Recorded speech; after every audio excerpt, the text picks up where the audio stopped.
Hello students, we move into chapter 9, Independence and Partition of India. And I would always love to call this lesson as Road to Partition. Well, as you see, this is the road leading to partition between India and Pakistan. And the three leaders here, Muhammad Ali Jinnah, Pandit Nehru and MOUNTBATTEN, discussing about partition.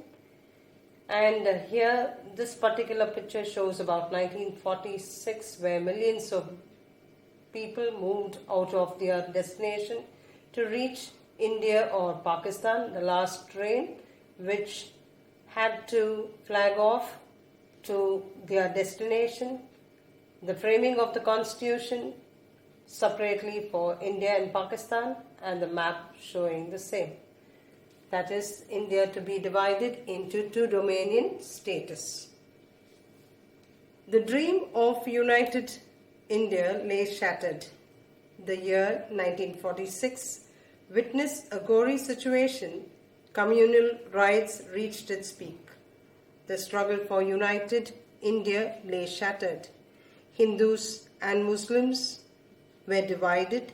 Mahatma Gandhi, who always worked hard for the unity of Hindus and Muslims, now had to bear the painful situation. Let's understand this more. With the end of Second World War in April 1945, India's freedom struggle entered a new phase. The phase was extremely difficult and uneasy one. The memories of serious disturbances during the Quit India movement were still afresh. The failure of INA was an unfortunate event of the heroic phase. The Muslim League had stepped up its demand for the partition of India for a separate state of Pakistan. These problems needed immediate attention. Lord Wavell succeeded Lord Linlithgow in October 1943. Lord Wavell wanted to ease out the situations and create a setting favorable for discussion and talks, wanted to release the Congress Working Committee members who were arrested during the Quit India movement. He also announced the plan had the following points: to grant dominion status to India and have India draft its own constitution. The plan was rejected by the Indian National Congress as it mentioned dominion status to India instead of complete independence. The Muslim League was also not happy because there was no mention of a separate state called Pakistan.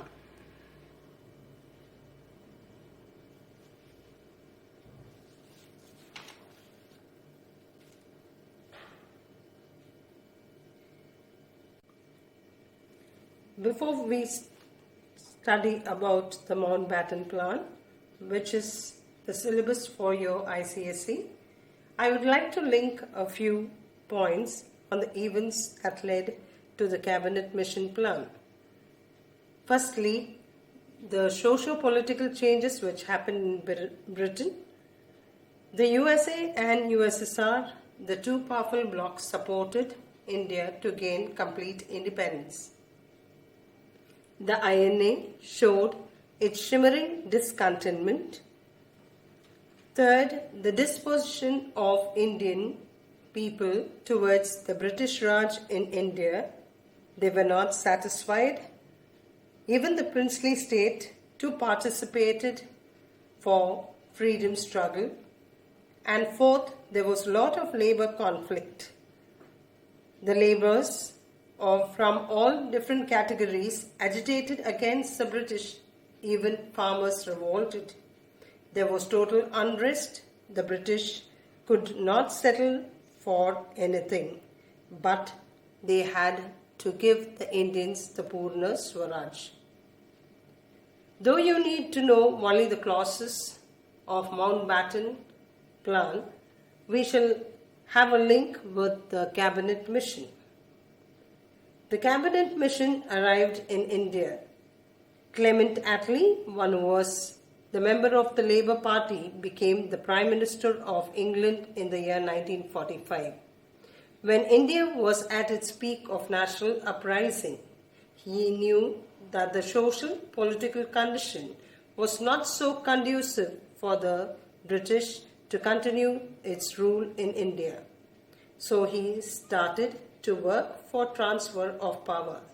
He declared that Cabinet Mission would be appointed to come to India to discuss the transfer of power with Indian National Congress and the Muslim League and various other parties.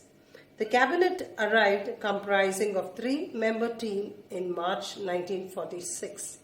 The members were Patrick Lawrence, Stafford Cripps, and A.V. Alexander. I repeat, the members who arrived were 3-member team in March 1946, and they were Patrick Lawrence, Sir Stafford Cripps, and A.V. Alexander. The Cabinet Mission proposed 2-tier federal plan which was expected to maintain national unity. So there was grouping, Group A, B and C, and the Group A consisted of Hindu community, the Group B Muslim, and the Group C was the mixed bag. The Cabinet Mission plan also had the formation of Constituent Assembly. A Constituent Assembly would be set up to frame a new Constitution of Indian Union. The composition of members would be 389 for the Constituent Assembly. So 296 members to be elected from the British provinces, 93 members to be elected from the princely state. And the members of the Constituent Assembly would be elected by the Provincial Legislative Assembly. And the adult suffrage for this was ruled out to avoid delay in making constitution. Finally, with this cabinet mission, the Congress reacted to it as well as the Muslims reacted to it. The reaction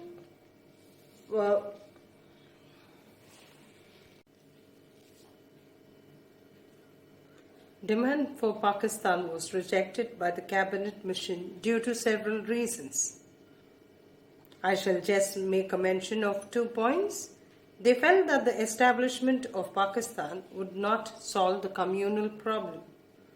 The armed forces, transportation, as well as the postal telegraph system would create problem because this system was built for India as a whole. The reaction of the cabinet mission by Congress. Congress accepted only a part of the scheme which dealt with constitution making. The Congress rejected the Viceroy's offer to form an interim government because of its limited status. The Muslim League accepted as the grouping meant the formation of Pakistan. But there were conflicts between Congress and the Muslim League. The election to the Constituent Assembly was held in July 1946. Congress obtained 2/3 majority of the seats. Rajendra Prasad was chosen as the President of the Constituent Assembly. Jinnah announced the Direct Action Day on August 16, 1946 to achieve its intended goal of a separate state called as Pakistan, which is also called as the Black Day. It began in Calcutta, killing many violent and bloody scenes, and terror was the talk of the day. This almost went to 7 days of rioting took place. The Hindus beat up the Muslim and the Muslims beat up the Hindus.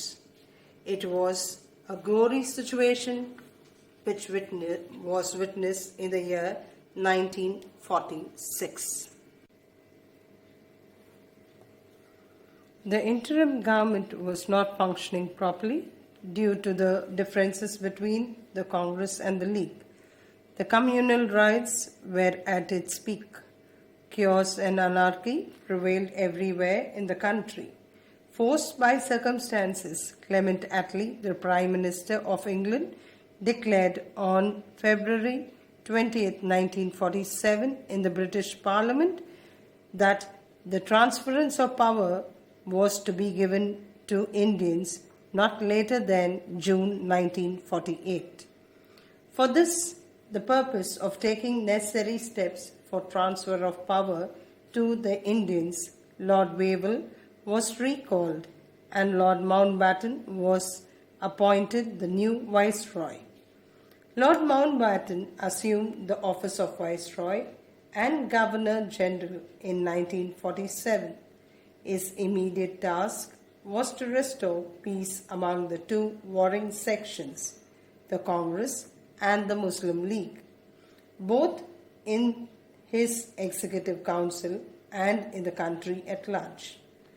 Lord Mountbatten found that it was difficult to solve the deadlock between the two parties.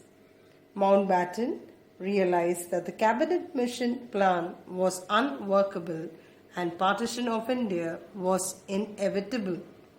Here he therefore sought the effect to transfer the power without any delay.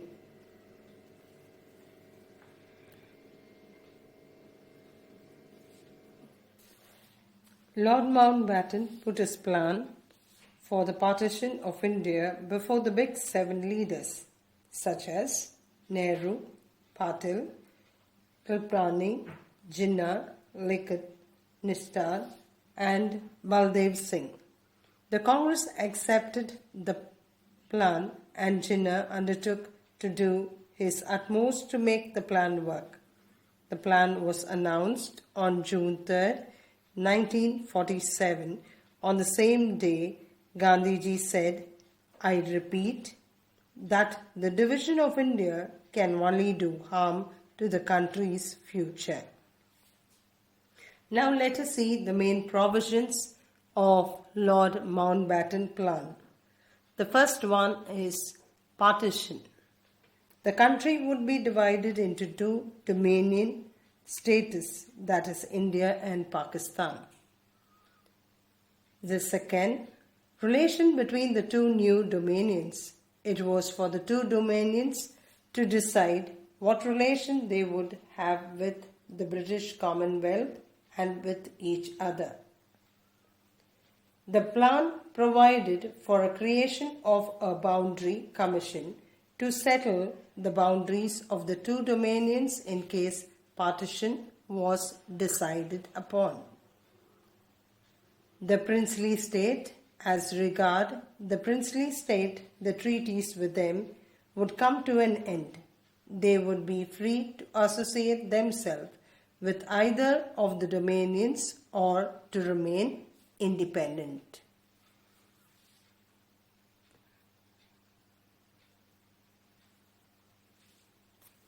Bengal and Punjab. The partition of Bengal and Punjab was proposed, provided that the legislative assemblies of the two provinces decided in favor of partition. So the partition of Bengal and Punjab was proposed and provided that the legislative assemblies of the two provinces decided in favor of the partition, either India or Pakistan.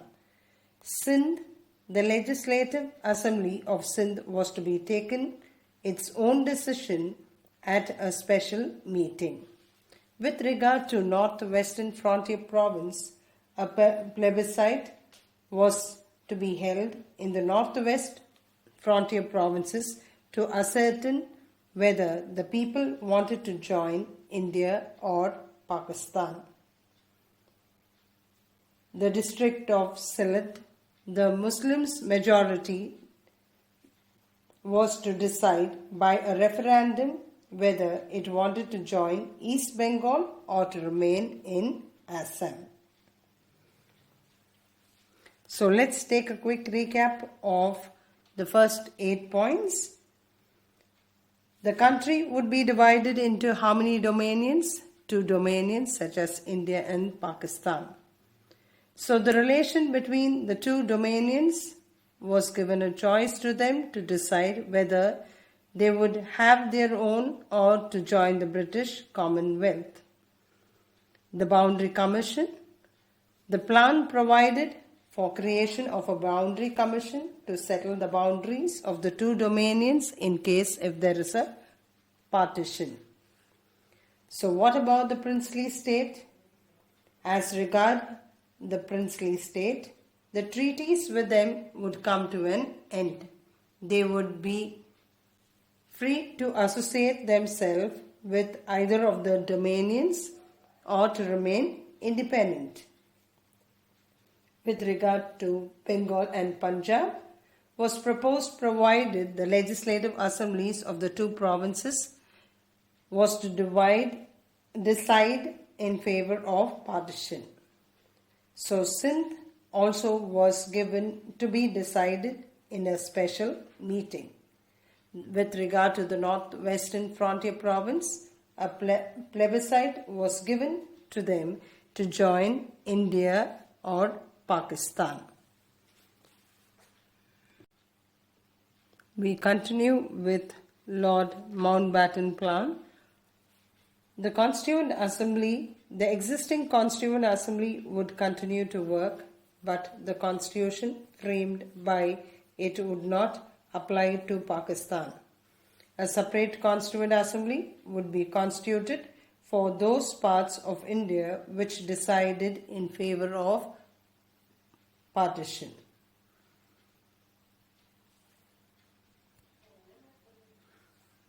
The last point, transfer of power. The plan ended with a declaration that the transfer of power would take place not in June 1948 but much earlier than that.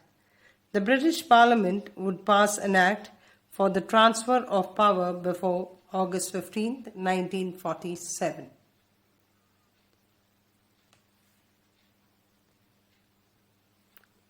We had learnt about the Mountbatten Plan, and now we shall see why was it accepted.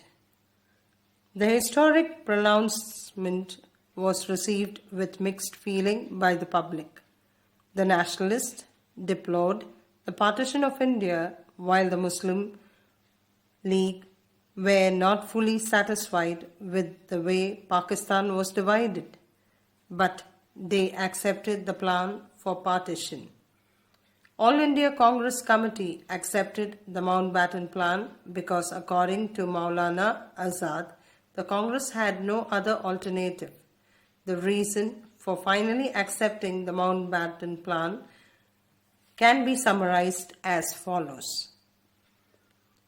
The first one, to end up the communal riots. The large-scale communal riots that engulfed the whole country convinced all that the only solution to the communal problem lay in partition of India. So in the words of Sardar Vallabhbhai Patel, he says, refusal of the demand of Pakistan will amount to dividing the country into so many Pakistans. So the first one is to end up the communal riots which was taking place. The second, any further continuation of British rule would mean a greater calamity for India. The British were instigating the rulers of the Indian states to remain independent. Hence, partition was the price for immediate independence.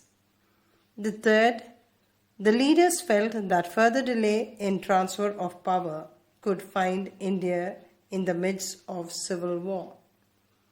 The fourth one, the League had joined the interim government to obstruct and not to cooperate.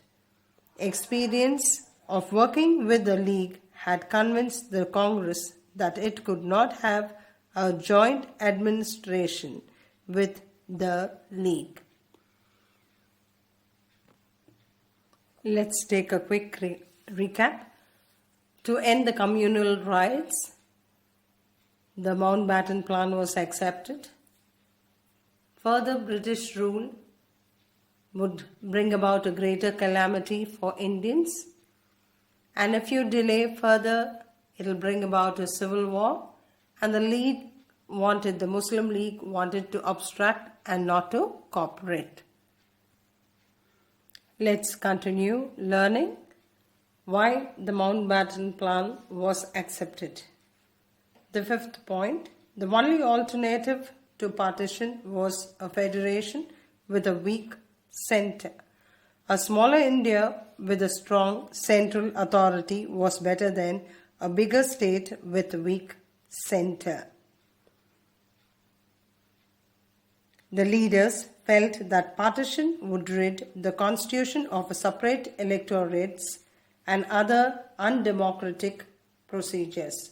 India could then evolve a truly secular and a democratic polity. So all these are the points where you can expect a question. Why was Lord Mountbatten Plan accepted? So it might come for 3 or 2 marks.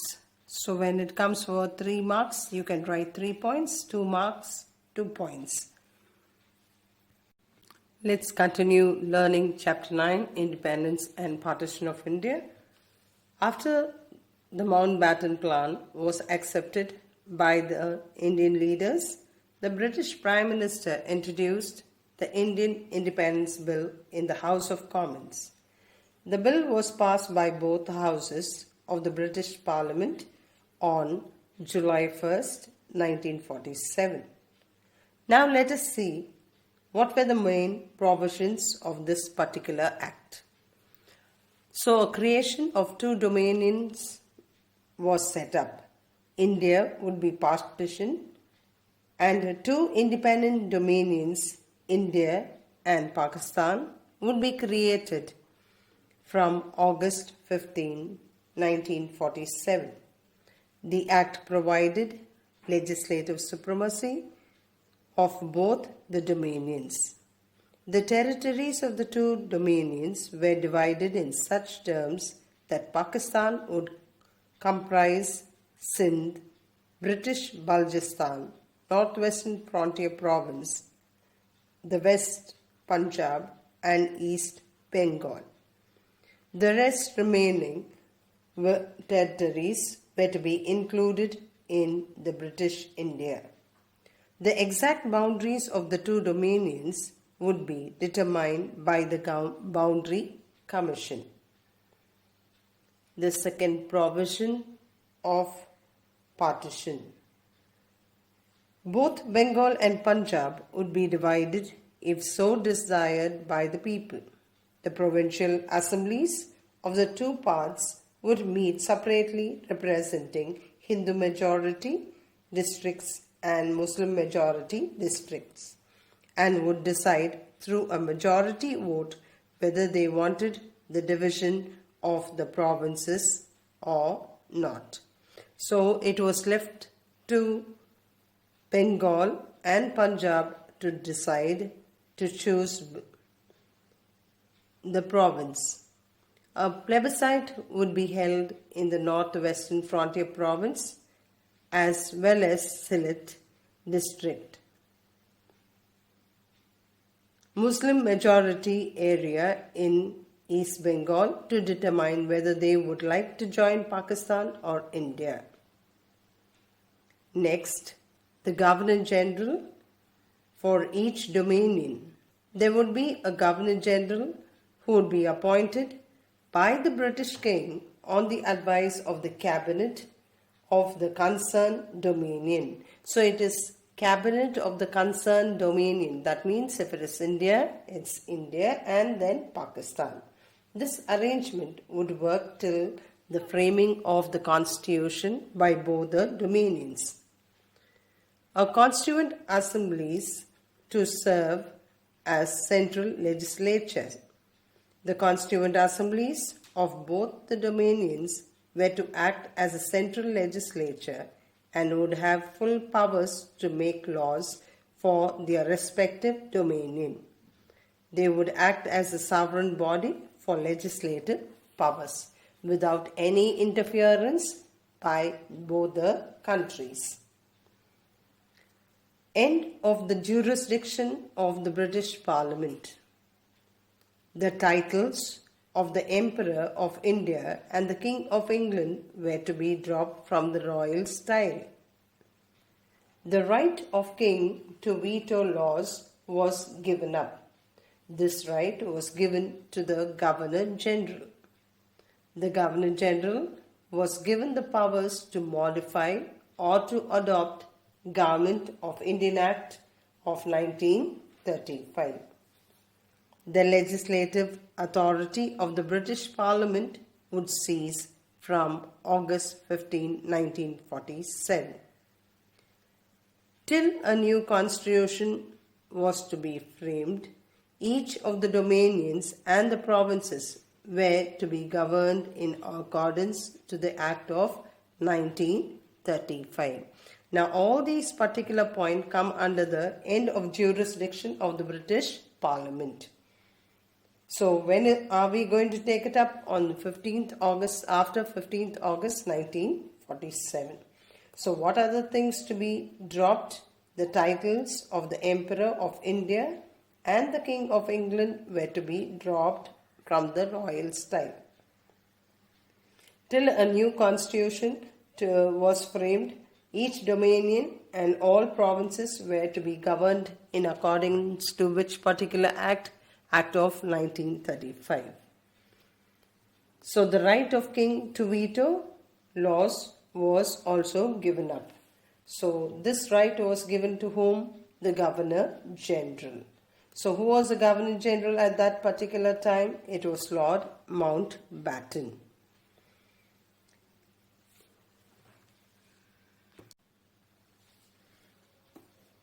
The next point, that is, the princely state would become independent. The princely states would become independent and all the powers exercised by the British authority were to be terminated. All treaties and agreements made by the British with reference to the states would lapse from August 15, 1947. They would be free to associate themselves with either dominions or to remain independent. The treaties and agreements. The treaties and agreements between British government and the rulers of Indian state would lapse. With effect from August 15, 1947, His Majesty government would cease to have responsibility for the government of India. The Indian Independence Act of 1947 divided the army and the assets between the two dominions, and steps were taken to share the assets and liabilities between the two dominions such as India and Pakistan. The Governor-General was vested with necessary powers for bringing the Indian independence into effective operation. The last point, the provisions were made for safeguarding the interest of the existing officers appointed by the Secretary of the State. The office of the Secretary of the State for India was abolished. So what was abolished? The office of the Secretary of the State was abolished. So what was a provision? Provisions were made to safeguard the interest of the existing officers appointed by the Secretary of the State. Well, the Act marked the end of British rule in India. The dominions of India and Pakistan came into existence on August 15, 1947. Lord Mountbatten, on the request of Pandit Nehru, continued as the Governor-General of India, and Muhammad Ali Jinnah became the Governor-General of Pakistan. On 14th August 1947, on the eve of India's independence, Nehru made a memorable speech in the Constituent Assembly. Lord Mountbatten remained in the office as the Governor General up to June 1948. C. Rajagopalachari succeeded him as the first and the last Indian Governor General of India, and India became a republic on 26th January 1950.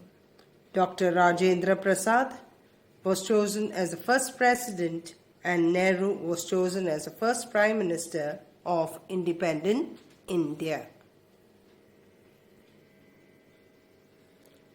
Well, the long struggle for Indian independence has finally reached its goal. India's dawn of freedom. The British rule came to an end. Our freedom struggle became unique in the history of the world, which set an example for the other colonial powers such as Asia and Africa. On the eve of independence, India was indeed filled with great enthusiasm because we were free from the clutches of the British rule. But on to the other side, India's agriculture was backward and standstill. Industrial development was too low. Poverty and unemployment seems to reach its highest point. Absence of capital goods was another problem. Economy graphics was pathetic to see. The situation was little too grave.